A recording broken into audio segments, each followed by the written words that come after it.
ಕೃಷ್ಣರಾಜಪುರದ ಕ್ಷೇತ್ರದಿಂದ ನಾವು ಬಸವರಾಜಣ್ಣವರ ನಾಯಕತ್ವದಲ್ಲಿ ನಾವು ಈ ದಿನ ನಾವು ಪಾದಯಾತ್ರೆಯನ್ನು ಕೈಗೊಂಡಿದ್ದೇವೆ. ಮೈಸೂರು ಚಲೋ ಯಾತ್ರೆಯನ್ನು ಈ ಭ್ರಷ್ಟ ಸರ್ಕಾರ, ಕಾಂಗ್ರೆಸ್ ಈ ಭ್ರಷ್ಟ ಸರ್ಕಾರ ನಮ್ಮ ಕರ್ನಾಟಕದಿಂದ ತೊಲಗಿಸಬೇಕನ್ನೋದು ಈ ಬರೀ ಹಗರಣಗಳಿಂದ ತುಂಬಿದೆ. ಗೂಢ ಹಗರಣ ಮತ್ತು ವಾಲ್ಮೀಕಿ ಹಗರಣಗಳಿಂದ ಎಲ್ಲ ಕರಪ್ಷನ್ ಮಾಡಿಕೊಂಡು ಈ ಥರ ಇರುವಾಗ ಅದಕ್ಕೋಸ್ಕರ ನಾವು ಈ ಪಾದಯಾತ್ರೆಯನ್ನು ಹಮ್ಮಿಕೊಂಡಿದ್ವಿ. ನಮ್ಮ ಬೈತಿ ಬಸವರಾಜಣ್ಣವರ ನಾಯಕತ್ವ ಮತ್ತು ನಮ್ಮ ಆಂತೋಣಿ ಸ್ವಾಮಿಯವರ KR ಆಂತೋಣಿ ಸ್ವಾಮಿಯವರ ನಾಯಕತ್ವದಲ್ಲಿ ನಾವು ಈ ಮೈಸೂರು ಚಲೋ ಕಾರ್ಯಕ್ರಮವನ್ನು ಹಮ್ಮಿಕೊಂಡಿದ್ದೇವೆ. ಸರ್, ಪಾದಯಾತ್ರೆ ನಿಮಗೆ ಯಶಸ್ಸು ಸಿಗುತ್ತಾ ಅಂತ? ಸರ್, 100ಕ್ಕೆ 100 ಭಾಗ ನಮಗೆ ಪಾದಯಾತ್ರೆ ಯಶಸ್ಸು ಸಿಗಲೇಬೇಕು ಸರ್.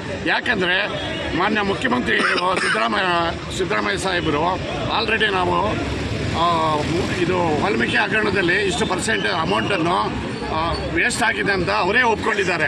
ಅವರೇ ಒಪ್ಕೊಂಡಿರೋದಕ್ಕೆ ಸಾಕ್ಷಿ ಸಮೇತ ಹೇಳಿದ್ದಾರೆ.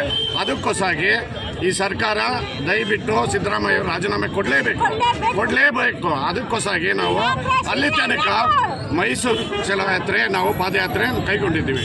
ತಮ್ಮ ಹೆಸರು ಸರ್? ತಮ್ಮ ಹೆಸರು ರಮೇಶ್ ಗೌಡ್ರು ಅಂತ, KR.